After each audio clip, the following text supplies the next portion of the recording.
S-400 Bharat Pak యుద్ధ సమయంలో ప్రపంచవ్యాప్తంగా రీసౌండ్ ఇచ్చిన డెడ్లీ ఎయిర్ డిఫెన్స్ సిస్టమ్ 4 రోజుల్లోనే ఉగ్రదేశాన్ని కాళ్ల బేరానికి తెచ్చింది కూడా ఇదే. S-400 దెబ్బకు వణికిపోయిన పాకిస్తాన్ మీతో యుద్ధం మా వల్ల కాదు అంటూ కాల్పుల విరమణ ప్రతిపాదన చేసింది. ఆ తర్వాతే ఆ ఎయిర్ డిఫెన్స్ సిస్టమ్ సీక్రెట్స్పై కన్నేసింది. తాజాగా ఆ సంచలన నిజం ఒకటి వెలుగులోకి వచ్చింది. స్వయంగా రష్యానే S-400 టెక్నాలజీ చోరీకి పాకిస్తాన్ ISI ప్లాన్ చేసిందని, ఆ కుట్రలను తాము తిప్పి కొట్టినట్లుగా ప్రకటించింది. ఇంతకు S-400 రహస్యాలు తెలుసుకోవడానికి ISI పన్నిన కుట్రలేంటి? ఆ కుట్రలను రష్యా ఎలా తిప్పికొట్టింది? Let's watch. S-400 టెక్నాలజీ చోరీకి పాకిస్తాన్ ISI విఫలయత్నం.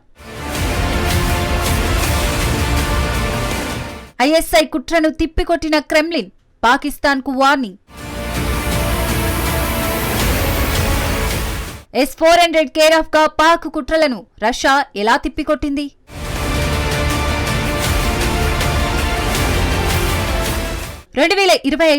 మే 7 పహల్గాం ఉగ్రదాడికి ప్రతీకారంగా భారత్ ఆపరేషన్ సింధూర్ నిర్వహించిన రోజు.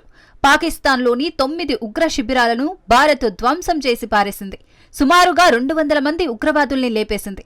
సీన్ కట్ చేస్తే కొన్ని గంటల్లోనే భారత్పై ప్రతీకారమే లక్ష్యంగా మన దేశంలోని 15 మిలిటరీ స్థావరాలను పాక్ సైన్యం టార్గెట్ చేసింది.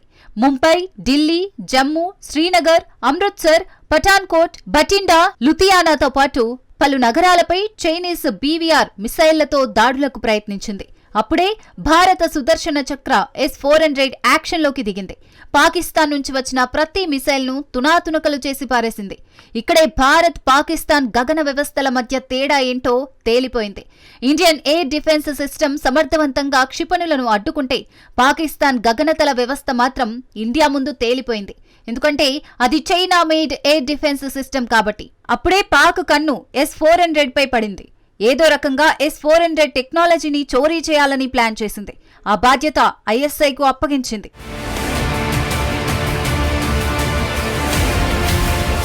పాకిస్తాన్ గూఢచార సంస్థ ఇంటర్ సర్వీసెస్ ఇంటెలిజెన్స్ రష్యా సైనిక సాంకేతికతను దొంగలించడానికి పన్నిన ప్లాన్ను మాస్కో భద్రతా బలగాలు భగ్నం చేశాయి. ISI ఆపరేషన్లో రష్యా కీలకమైన వైమానిక రక్షణ వ్యవస్థల టెక్నాలజీని, మిలిటరీ హెలికాప్టర్లకు సంబంధించిన సమాచారాన్ని దొంగలించడానికి ప్రయత్నించినట్లు తెలిసింది. రష్యా కౌంటర్ ఎస్పియోనేజ్ ఆపరేషన్లో భాగంగా సెయింట్ పీటర్స్బర్గ్ లో ఓ రష్యా జాతీయుడిని అరెస్ట్ చేశారు. అతడు ISI ఆధ్వర్యంలో పనిచేస్తున్నట్లు గుర్తించారు.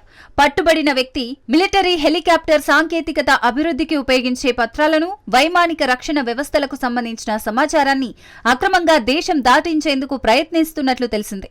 ISI నెట్వర్క్ దొంగలించడానికి ప్రయత్నించిన సాంకేతికతలో మిలిటరీ రవాణా హెలికాప్టర్లకు సంబంధించిన కీలక డాక్యుమెంట్లున్నాయి. వీటితో పాటు రష్యా రూపొందించిన అధునాతన ఎయిర్ డిఫెన్స్ సిస్టమ్ S-400లకు సంబంధించిన టెక్నాలజీ కూడా దొంగలించడానికి పాక్ ISI ప్రయత్నించినట్లు రష్యన్ వర్గాలు పేర్కొన్నాయి. ఈ గూఢచార ఆపరేషన్ భగ్నం కావడంతో పాకిస్తాన్ అసలు రంగు బయటపడింది. ప్రస్తుతం టెక్నాలజీ చోరీకి యత్నించిన ISI నెట్వర్క్ పై మరింత లోతుగా దర్యాప్తు జరుగుతోంది.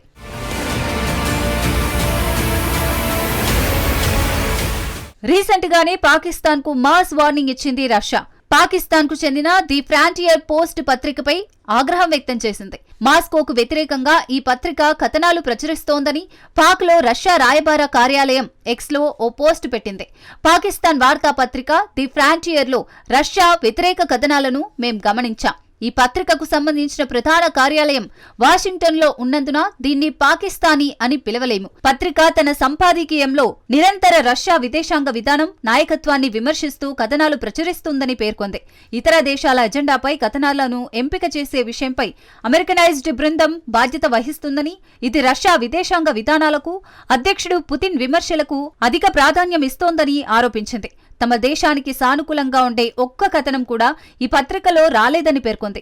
ఆఫ్ఘాన్ వార్తలకు ఎక్కువ ప్రాధాన్యమిచ్చే ఈ వార్తాపత్రిక మాస్కో ఫార్మాట్ ఆఫ్ కన్సల్టేషన్స్ ను పూర్తిగా విస్మరించడం గమనార్హమని వెల్లడించింది.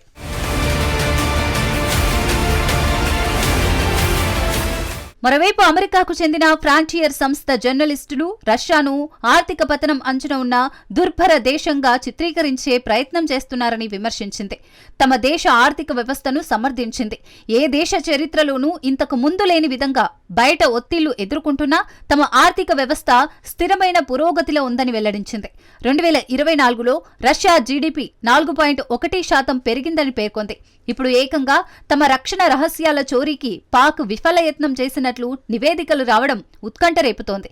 ఒకవేళ S-400ల టెక్నాలజీ చోరీ విజయవంతమైతే అది S-400 వంటి సిస్టంలకు విరుద్ధంగా పాకిస్తాన్కు ఉపయోగపడి ఉండేది. అయితే రష్యా దీన్ని అమెరికా ప్రభావంతో లింక్ చేస్తోంది.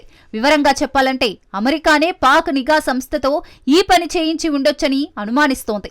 రష్యా నుంచి మరిన్ని S-400ల కొనుగోలుకు భారత్ ప్రయత్నిస్తున్న వేళ ఈ పరిణామం జరగడం తీవ్ర చర్చనీయాంశమైంది.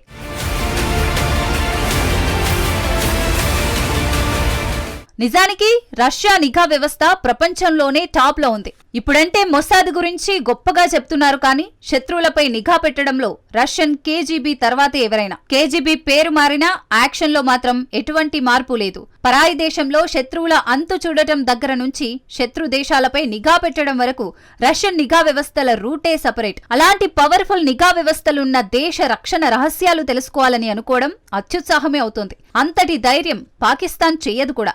కానీ ఆపరేషన్ సింధూర్ సమయంలో S-400 ఎయిర్ డిఫెన్స్ వ్యవస్థలు ఇస్లామాబాద్ ను గట్టిగా భయపెట్టాయి.